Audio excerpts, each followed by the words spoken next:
7:21 minutos en el territorio continental ecuatoriano, buscando la verdad y abogando por la unidad nacional en pro de la paz, la seguridad, el retorno de la normalidad, hoy afectada especialmente en nuestra querida provincia de Imbabura. Precisamente hubo diálogos miércoles que se anunció la superación momentánea, parcial, de este paro. Se anunció mesas técnicas desde el próximo lunes. Sin embargo, hemos visto videos, acciones en donde incluso se advierte confrontación al interior del movimiento indígena, a los dirigentes nacionales por un lado y por otro lado los dirigentes locales de las comunidades.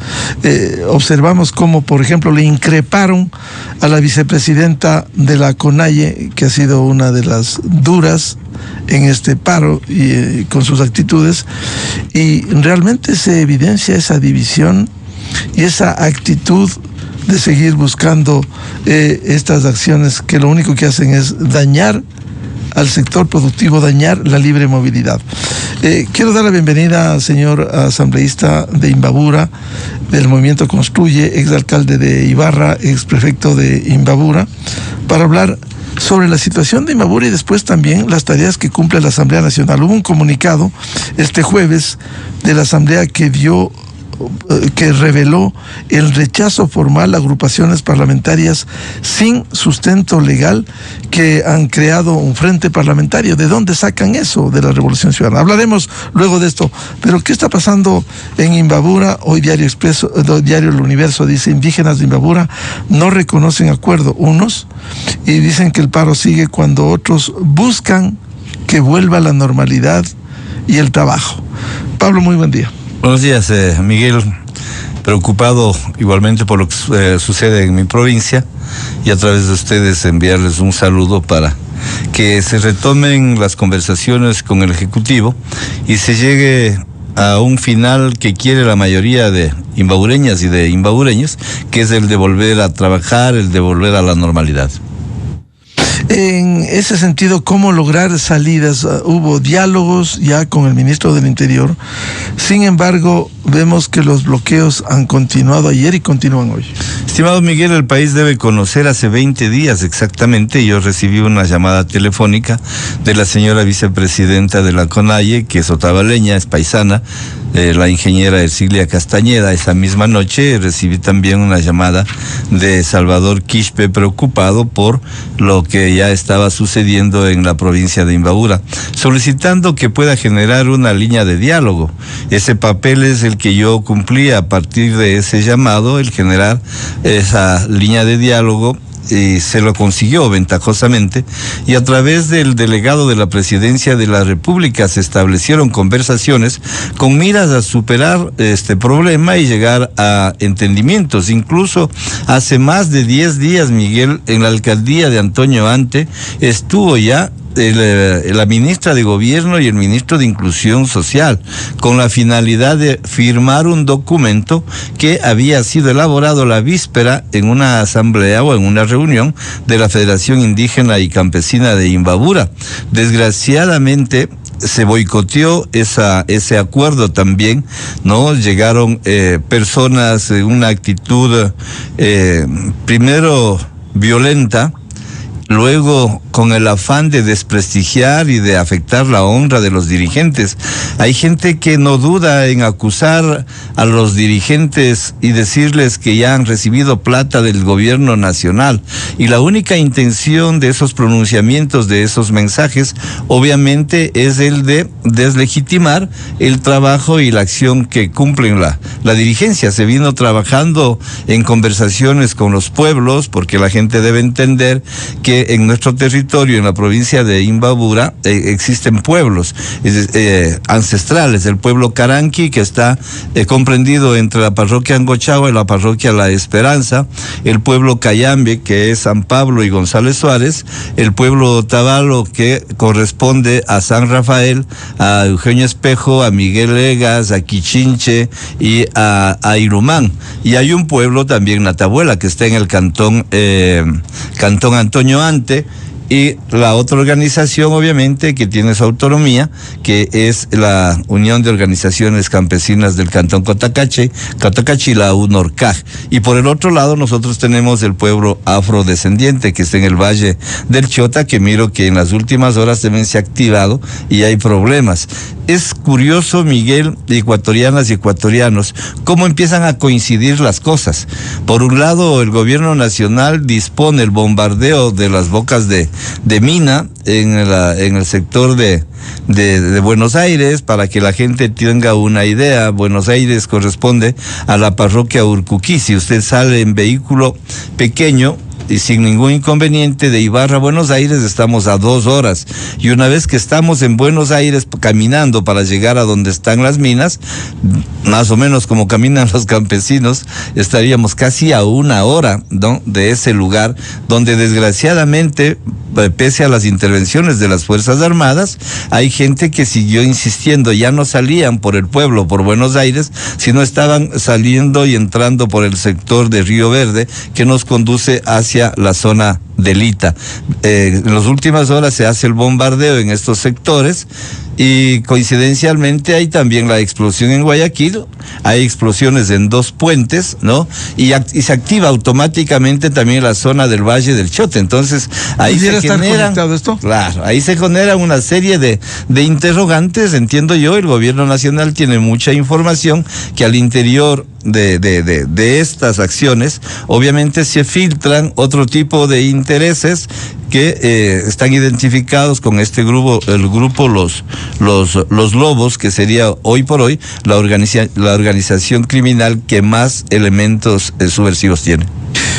¿Qué cree que ha pasado con el diálogo del gobierno con los dirigentes de las comunidades que dijeron que volvían a sus comunidades y que esperaban el cumplimiento de acuerdos? Pero hemos visto videos en donde increpan a dirigentes nacionales de la CONAIE como Ercilia Castañeda, vicepresidenta, precisamente por actitudes radicales que quieren más allá del diálogo. Ahí hay posiciones muy definidas. Los unos que les dicen a los dirigentes: estamos siendo manipulados, estamos exponiéndonos en vano, no estamos sacando absolutamente nada, consideramos que debemos volver a trabajar, que creo que es importante que volvamos a la paz.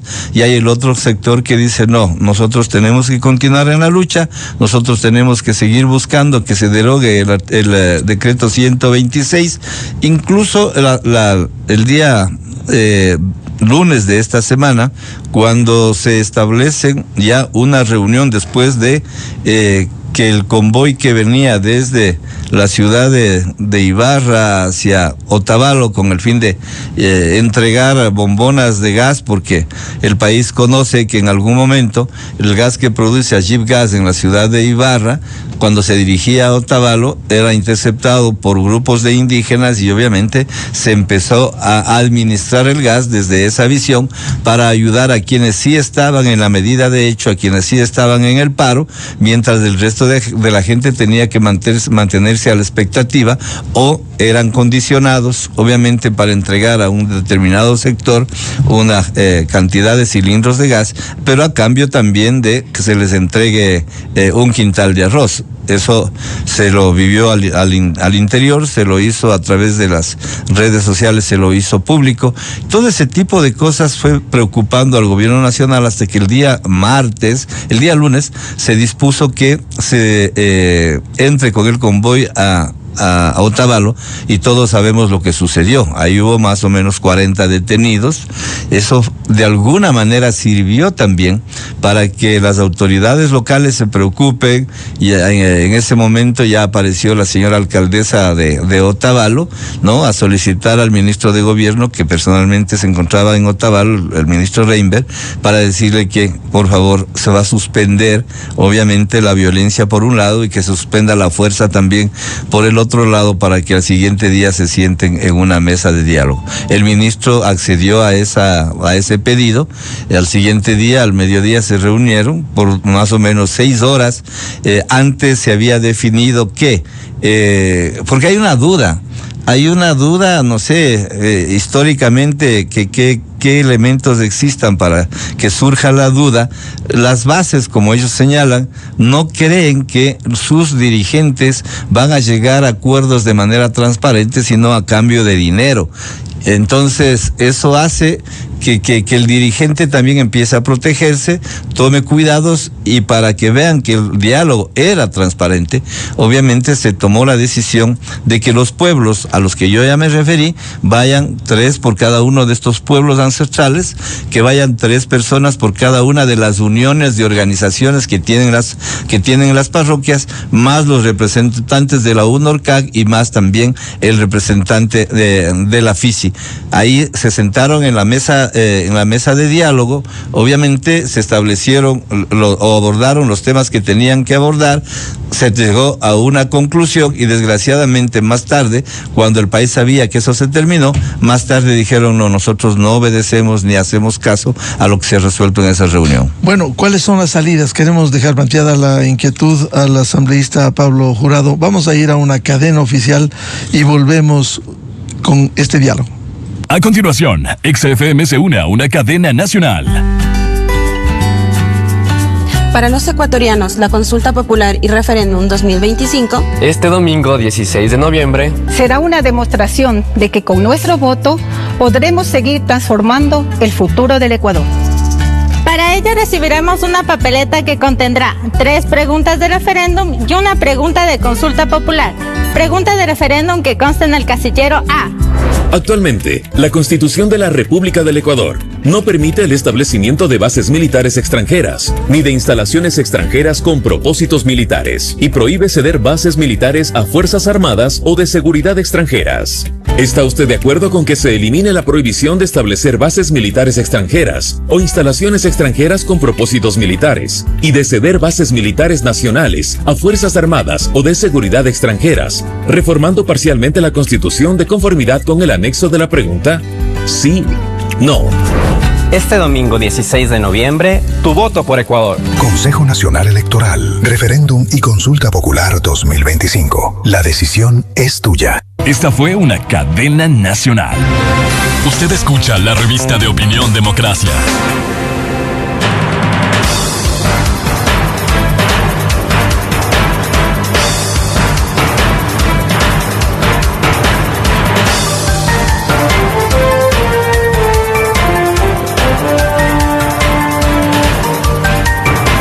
Siete 34 minutos en el territorio continental ecuatoriano, buscando la verdad y abogando por la unidad nacional en pro de la paz y la seguridad en el Ecuador. Diálogo con el señor asambleísta de Imbabura por el Movimiento Construye, Pablo Jurado.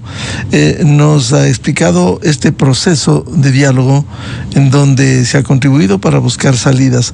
Lamentablemente daría la impresión que al otro día volvió lo mismo, la división marcada especialmente entre los dirigentes locales y los dirigentes nacionales, y ahí una de las acusaciones es contra la vicepresidenta de la Asamblea, que es de Otavalo, Ercilia Castañeda, que demuestra esta desconexión, esta división, especialmente entre la CONAIE y la FICI.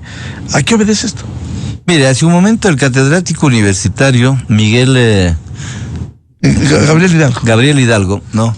Hacía un análisis sociológico, psicológico, filosófico y todo lo demás, y hacía referencia a qué es lo que está viviendo el país, y creo que su visión es muy acertada, y así lo veo yo desde afuera también, en el sentido de que hay una lucha en busca de estar en la palestra, en busca de aparecer, porque mañana obviamente dentro del movimiento indígena con mucha legitimidad hay aspiraciones también, hay gente, hay jóvenes ahí, ¿no? En la provincia que sí quisieran ser mañana presidentes de la FICI, hay hombres y mujeres que quisieran ser presidentes de Cuarunari, y no descartarían ser presidentes de la CONAIE, que para la provincia de Imbabura sería algo importante, siempre y cuando el ejercicio de ese poder al interior de las organizaciones vaya reorientando también la tarea en aras de cumplir lo que dice la Constitución,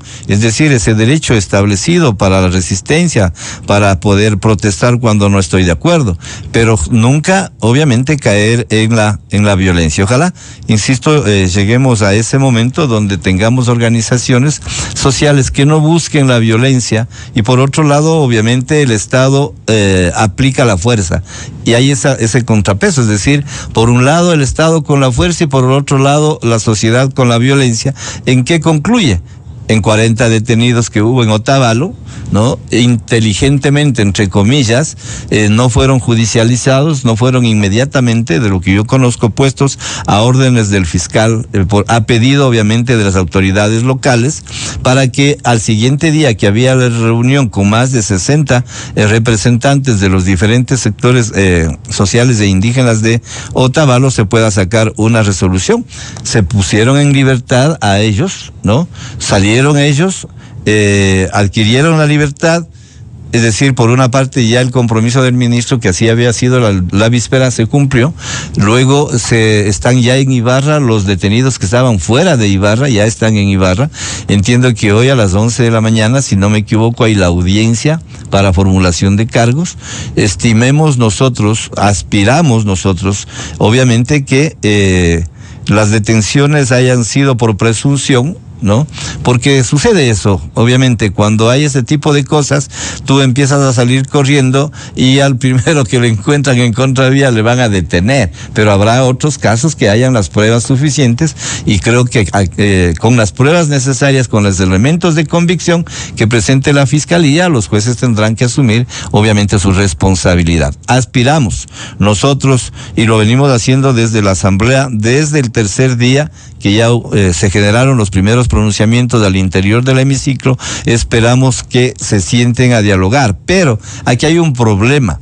La señora vicepresidenta de la República está en la ciudad de Ibarra. Yo he dialogado con la señora vicepresidenta para que igualmente ayude a este tema. Pero la pregunta de la señora vicepresidenta, antes de que esto suceda, ya alertó, me dijo Pablo, pero díganme con quién hay que hablar para que tenga validez el resultado de ese diálogo. Porque hablamos con unos y dicen de acuerdo. Hablamos con otros y nos dicen, no, nosotros no obedecemos las decisiones que ellos están tomando. Entonces, no sabemos con quién hablar. En este momento, Miguel, incluso, pese al esfuerzo que hace Mesías Flores como presidente legítimo, porque no es sabido que se haya cumplido el debido proceso para, obviamente, reemplazarlo, porque ya correspondería reemplazar, obviamente, a Mesías como presidente de la FICI. Al interior del pueblo quichua Otavalo, Francisco Conterón igualmente ha sido deslegitimado, desconocido, y pese a eso ellos siguen trabajando, haciendo esfuerzos para que no se vaya de las manos ese proceso de conversaciones y ese proceso de diálogo.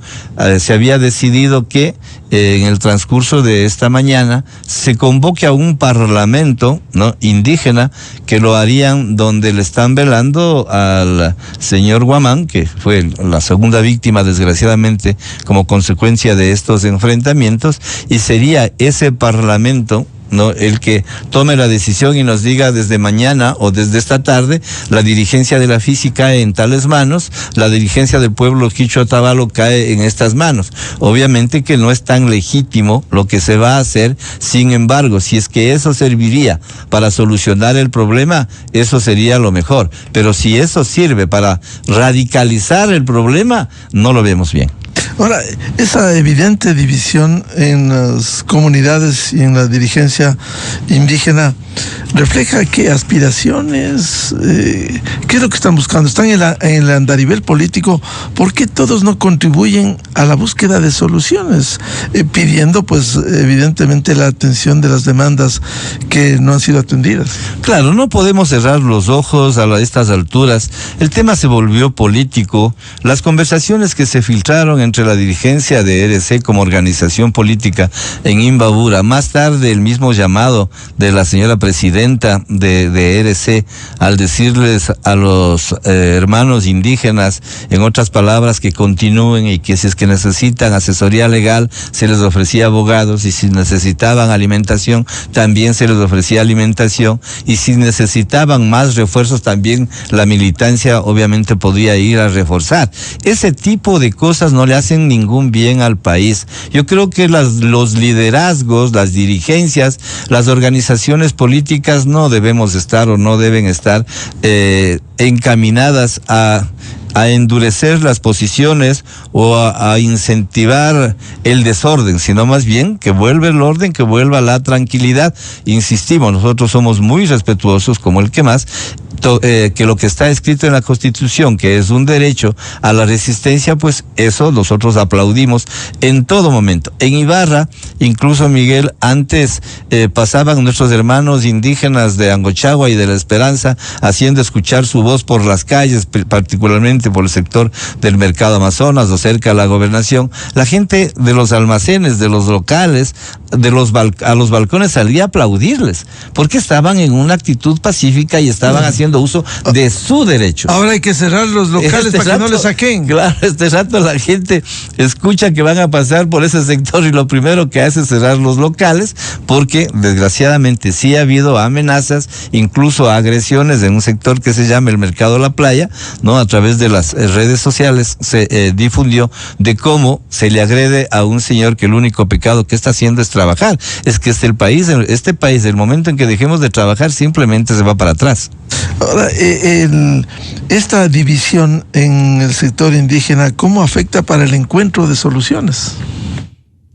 Yo creo que hay que invitar a otros actores, considero, en esta ocasión, incluso la Federación Indígena y Campesina de Imbabura, ¿no?, con los dirigentes, tomó la decisión de invitar a la conferencia episcopal para que la conferencia episcopal pueda delegar a uno de sus sacerdotes, a uno de sus representantes. Ahí estuvo el padre Andrade, que es parte de la comunidad religiosa de Otavalo, estuvo también presente, el párroco estuvo presente. Es decir, sí, estando tanta gente ahí participando, viendo, no iban a participar los 60, los 70 que estaban, obviamente, tenían participaciones, pero sí iba a ser un análisis, iba a ser una discusión, ¿no es cierto? Se hizo esa discusión, se estableció un acuerdo que era: entreguen la libertad a los 40 detenidos del día lunes. Se procedió a entregar los 40 detenidos, obviamente. Traigan a los detenidos de la ciudad de Ibarra, porque no nos parece bien que les tengan fuera de la ciudad. De acuerdo. Los que estaban en Puerto Viejo. Claro, de acuerdo, ya están en la ciudad de Ibarra. Ellos tienen que ser, hoy se realizará la audiencia respecto de esos temas, ¿no? Ya, el siguiente es, en lo posible, que no se revise y que se congele el precio en 2.80 del diésel. Igualmente eso estaba también en agenda, ¿no? Se hace ese análisis, se pide que por favor se haga una reparación a los familiares igualmente de los fallecidos. En este caso también se toman una decisión respecto de ese tema, que se atienda a los heridos, porque hay un gran número de heridos también, que se atienda a través del Ministerio de Salud, dándoles prioridad y dándoles la importancia que se merecen. Obviamente también se abordó en este tema. Es decir, se salió con una agenda que estaba preestablecida. Esa misma agenda está desde hace más de 10 días en la Presidencia de la República, y en base a esa agenda se empezaron a multiplicar los acercamientos. Pero es una pena que hoy la provincia de Imbabura, insisto, continúe con las vías cerradas, con la dificultad de movilizarse. Sí es preocupante que paralelamente al bombardeo de Buenos Aires aparezcan actos terroristas. No podemos calificarlos de otra manera, actos terroristas de tratar de volar puentes, de tratar de hacer daño. Hay un ciudadano igual inocente, acabó con su vida, hay una familia que se queda huérfana, hay una familia que se queda con serios problemas, que nosotros también debemos solidarizarnos obviamente con ellos, y automáticamente en el límite provincial entre Imbabura Imbabura y Carchi también, nuestro pueblo afrodescendiente se levanta, ¿no? Y se levanta con violencia, de la misma manera. Ayer los videos que se hicieron virales en las redes sociales se ve como la violencia, igualmente la furia de nuestra gente afrodescendiente hizo retroceder incluso a miembros del ejército y de la Policía Nacional. El Chota. Ajá. Qué grave. Ahora, ¿cuánto incide la parte política? Uno entiende que la política es para solucionar los problemas. Sin embargo, como relataba Pablo Jurado, de la RC5, patrocinando esto, ¿cómo es posible darles alimentación? ¿De dónde tienen recursos si no reciben del Estado ecuatoriano? ¿Qué es lo que quieren estos sectores? ¿Cuál es la acción de las autoridades locales? ¿Dónde está el prefecto de Imbabura, que debiera estar ahí contribuyendo a la solución? ¿O por debajo, pregunto, está atizando el fuego? Mire, yo creo que ese tipo de actitudes de impulsar este tipo de reacciones no le hacen, insisto, ningún favor a la provincia de Imbabura, no le hacen ningún favor a la medida de hecho. Sin duda, las declaraciones o el discurso de la señora presidenta de RC generó malestar al interior también de los movimientos indígenas, porque no podemos decir que el movimiento indígena está plenamente identificado con esta organización política. Obviamente tendrá sus adeptos, tendrá sus seguidores, ¿no? Ahí está Pachacutic también, ahí están las otras organizaciones políticas, pero el momento en que una reacción popular, una reacción ciudadana, ¿no?, a través de un discurso recibe apoyo específico de una organización política, es obvio que la gente se ve mal. Y en la asamblea, ¿qué está pasando frente a estos? En la asamblea nosotros no nos hemos cansado de solicitar que haya intervención. En la última reunión le ordeno al presidente de la asamblea, Nis Olsen, decirle: mire, yo creo que la asamblea tiene que intervenir, tiene que recomendar.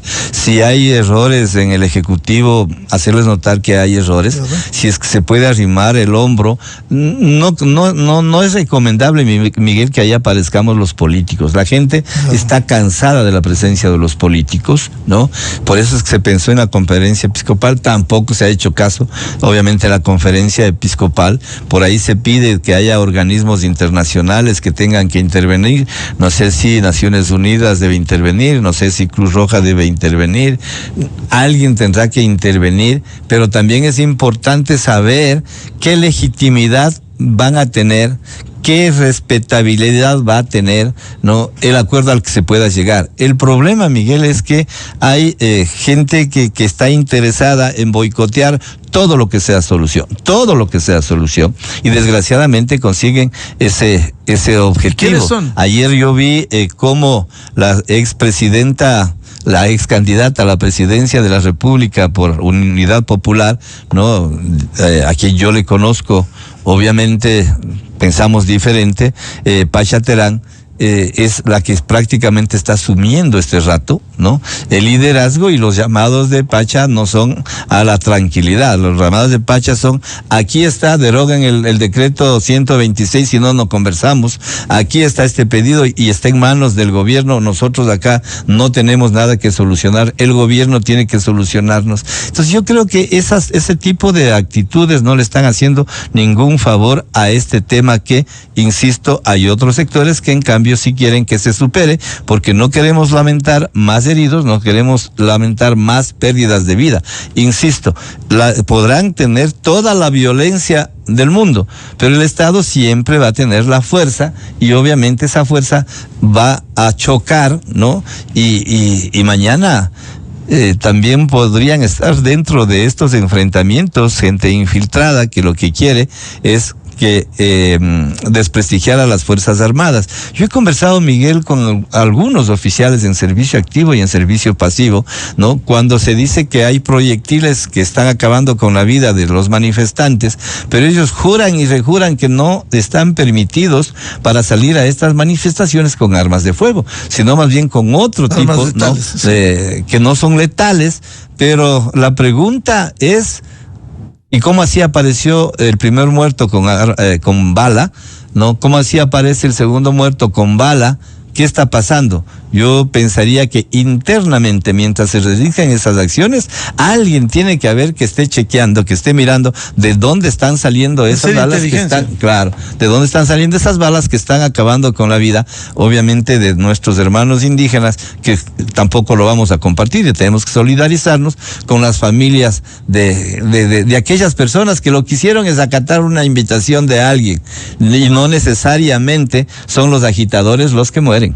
No necesariamente, son otros, son inocentes prácticamente los que exponen sus vidas. Hay madres de familia que están con los niños ahí, y las madres de familia saben que en ese enfrentamiento va a haber bombas lacrimógenas, y obviamente el niño pues está expuesto. Me parece una tamaña irresponsabilidad, está expuesto, y así lo dice el código, sanciona pues a las madres de familia que expongan la vida de sus niños, más aún cuando se sabe que va a haber bombas con gases lacrimógenos que pueden poner en peligro la existencia de la niñez. Ahora hay que estar claros por lo que decía Pablo Jurado.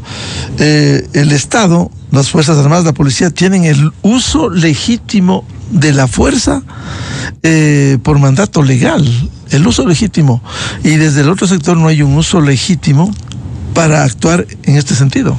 Sin duda, creo que el país debe estar claro que el gobierno, el Estado como tal, tiene que garantizarnos a nosotros, a los ecuatorianos, la libre movilidad, porque eso está también establecido en la Carta Magna. Tiene que hacer uso de la fuerza, obviamente, frente a la violencia. Pero, insisto, desgraciadamente ese análisis no se hace, se exponen vidas en el momento de los enfrentamientos. Sí, puede haber errores, no desconozco, puede haber errores. Claro. Que hay que judicializar, que hay que investigar. Obviamente. Y si es así, establecer a los responsables. Y de lado y lado. Claro. Supongamos que se comprueba que las Fuerzas Armadas hicieron uso de armas letales. Eso no está permitido, o sea, no estamos saliendo a matar, estamos saliendo a despejar. Tendrá que ser investigado y sancionado, si esa es la realidad. Así es. Pero desde el otro lado, ¿quién responde? Desde el otro lado, esa es la pregunta. Desde el otro lado responden los derechos humanos, en defensa, obviamente, de aquellos que protestan porque están dentro de los grupos de las víctimas. Es la desproporción. Mientras yo tengo solamente un palo, tengo solamente una piedra, ¿no es cierto? Las Fuerzas Armadas tienen en cambio mucho más fuerza, y por lo tanto yo soy el débil, y me están vulnerando a mí y me están atacando, y no están así. La gente, hoy por hoy, las llamadas guardias indígenas que en algún momento se publicó en el diario El Expreso ya no son inventos, son realidades de acuerdo a lo que se puede observar. Armados. Sí, de acuerdo a lo que se puede observar. Armas artesanales. Sí es preocupante. De eso no hablan los derechos humanos. Así es. O sea, solo es el ataque del Estado y no la respuesta o la acción, porque el Estado reacciona para poner orden. Sí, nosotros estamos conscientes que la misma Convención de Derechos Humanos dice que a este tipo de manifestaciones los Estados no deben delegar a sus Fuerzas Armadas, porque de pronto no están preparadas para lidiar en este tipo de enfrentamientos, en este tipo de acciones. Insisto nuevamente, en mi calidad de ciudadano, más allá de ser asambleísta, solicitar a la dirigencia en mi querida provincia que volvamos a la sensatez, que volvamos pensando en el Ecuador que queremos, no en el Ecuador que tenemos, que puede haber una injusta, una desigual distribución de la riqueza, donde hay unos más pobres y otros más ricos. Sí, eso nosotros desconocemos, pero no podemos entrar en ese análisis para caer en actos de violencia. Hay una pregunta ciudadana que quiero trasladarle al asambleísta Pablo Jurado, precisamente por lo que señalaba, nos ilustraba. Dice, poner a niños, mujeres y ancianos se ha observado como una estrategia del sector indígena en las últimas protestas. ¿Qué dice la dirigencia indígena? Que puede tener parte de la culpa si alguno de ellos salen heridos o peor, sin vida. Los dirigentes saben que sobre sus espaldas descansa una enorme responsabilidad. Esa enorme responsabilidad es que mañana yo pierdo a mi hijo. ¿A quién le voy a reclamar? Al dirigente. Que mañana pierde la señora a su esposo, ¿a quién le va a reclamar? Al dirigente. No es que no les reclama, Miguel. La gente va. Durante todo este tiempo que estuvieron los detenidos fuera de Ibarra, la gente a la dirigencia estaba todos los días. ¿Qué fue? Negocie. A los dirigentes. A los dirigentes, ellos saben. Y los dirigentes reclamen al Estado. Claro, pero también llega un momento donde los dirigentes igualmente le hicieron el planteamiento al Estado, al gobierno, de decirles entre los temas a tratar, a analizar como mecanismo para llegar a una solución. Mire, señor gobierno, devuélvanos a los 40. Se les devolvió a los 40. Tráigales a Ibarra a los que están detenidos, digamos, sí están fuera de la ciudad. Ellos ya están en Ibarra, ya. ¿No es cierto? Esperemos, insisto, ha habido otro sector que ha dicho, no, es que no solamente queremos que les traigan, queremos también que se ratifique su inocencia acá. Sí, los jueces, justicia. Claro, los jueces sabrán, de acuerdo a los elementos de convicción que presente la Fiscalía, ¿no es cierto? Si es que tienen o no culpabilidad, y en eso hemos sido claros. El hecho de que ellos estén procesados no quiere decir que sean responsables, porque hay que cumplir el debido proceso, obviamente, ¿no? Y sí, si es que en esta audiencia los jueces consideran que pueden tomar medidas alternativas para que ellos se presenten de pronto una vez al mes, a la semana, pues que se busque. Si ese es un mecanismo de llegar a un entendimiento, que lo hagan, pero ya es una cuestión obviamente de la justicia. Ahora, el problema es si es que no hay voluntad política, si los dirigentes siguen poniendo como escudo a las indígenas, a sus hijos, simplemente no hay voluntad por un lado, y por otro, si piden que se les suelte a los 40, se procede con ello, que vengan a Ibarra a los detenidos. Bueno, no terminan los pedidos, porque si ya todo se cumple, finalmente dicen que se derogue el decreto de eliminación de subsidio del diésel y quedamos en nada. Ayer la señora alcaldesa se reunió, porque obviamente se recibía rechazos también la víspera, se reunió, inicialmente era en la sala de sesiones del Consejo, pero los presentes dijeron no queremos. El problema, Miguel, es que siempre están pendientes de lo que les van a acusar. Hay mucha desconfianza en la transparencia de las negociaciones.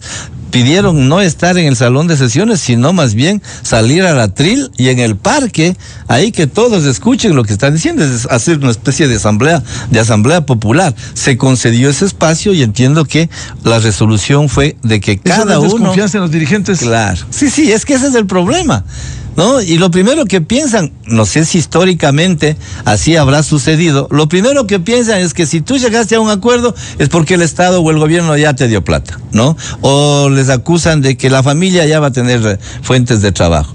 Entonces, para evitar eso, los dirigentes, insisto, se reunieron la vez anterior para tomar decisiones. Eran más de 60 representantes también de todos los sectores sociales a los que yo hice referencia. Ayer, la alcaldesa en horas de la noche anteayer les dijo, señores, necesitamos que vengan los presidentes de cada una de las comunidades, ya, para que no sean solo los dirigentes de la Unión, sino de cada una de las comunidades. Sé que estuvieron alrededor de 60, insisto, pero ellos le dijeron...